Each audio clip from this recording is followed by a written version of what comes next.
Sri Shankar Maharaj, Chapter 17. The Message of Bhagwat Geetha. Mr. G.K. Pradhan's faith and worship of Sri Shankar Maharaj was increasing day by day. He was always highly engrossed in thoughts of Maharaj. Once, Mr. Pradhan asked his doubt to Maharaj. Is it true that in the battlefield of Kurukshetra, God Krishna told the message of Bhagwat Gita to Arjuna? And if yes, then how was it told? Maharaj stared at Mr. Pradhan and kept his hand on his head and at once took him to the stage of trance. Maharaj personally showed him the battlefield of Kurukshetra. He gave the divine experience to Mr. Pradhan to hear the message of Bhagavad Gita from Lord Krishna's mouth. After experiencing the whole event, Maharaj brought Mr. Pradhan back to his senses. Mr. Pradhan then cleared some doubts with Maharaj on Bhagavad Gita. In this way, Mr. Pradhan added the message of Bhagavad Gita in his knowledge by the grace of Sri Shankar Maharaj.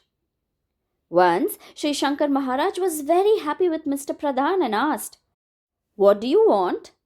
Power, wealth, money?" Mr. Pradhan politely replied, "I want the great divine Brahmagnan, that is, knowledge of self." On this, Maharaj roared with surprise and said, "You have put your hand in my langoti, that is, a kind of inner garment."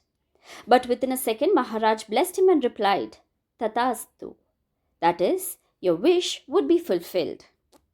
Maharaj offered Mr. Pradhan the divine power of Brahmagnan. Mr. Pradhan had accompanied Sri Shankar Maharaj and his devotees to the samadhis of Saint Nivruttinath at Triambakeshwar, Saint Dhyaneshwar at Alandi, and Saint Sopandev at Saswad. On all the samadhis, Maharaj roared loudly, "Alak!" and woke up the three saints. By the grace of Sri Shankar Maharaj, Mr. Pradhan and all the devotees got divine vision of the three great saints who had taken samadhi long ago. Jai Shankar Maharaj.